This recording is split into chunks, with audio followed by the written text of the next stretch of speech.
মালয়েশিয়ায় প্রবাসী রেমিটেন্স যোদ্ধাদের জেলা ক্রিকেট টুর্নামেন্টে চ্যাম্পিয়ন হওয়ার গৌরব অর্জন করেছে কুমিল্লা জেলার প্রবাসীদের ক্রিকেট দল Comilla Victorians.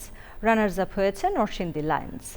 Bangladesh sports and cultural academy Malaysia আয়োজিত এই টুর্নামেন্টে মোট ১২টি জেলা দল প্রতিদ্বন্দ্বিতা করে। মালয়েশিয়া থেকে জহিরুল ইসলাম হিরণের পাঠানো তথ্য ভিডিওচিত্রে সৈকত দেবনাথের রিপোর্ট। গ্রুপ পর্ব ও সেমিফাইনাল শেষে ফাইনালে প্রতিদ্বন্দ্বিতা করে কুমিল্লা জেলা দল ও নরসিংদী জেলা দল। ফাইনাল ম্যাচে প্রথমে ব্যাট করে কুমিল্লা ভিক্টোরিয়ান্স সব কয়টি উইকেট হারিয়ে ১১২ রান সংগ্রহ করে। দ্বিতীয় ইনিংসে ব্যাট করে নরসিংদী লায়ন্স ১০ ওভারে ৬ উইকেট হারিয়ে ৯২ রান সংগ্রহ করতে সক্ষম হয়। মাঠে উপস্থিত নরসিংদী জেলা দলের সমর্থকদের হতাশ করে ২০ রানের ব্যবধানে জয় তুলে নেয় কুমিল্লা। যারা প্রবাসী আছে একটা আনন্দ উল্লাসের মাধ্যমে এই খেলাধুলার মাধ্যমে ভাগাভাগি করতে পারি আমরা।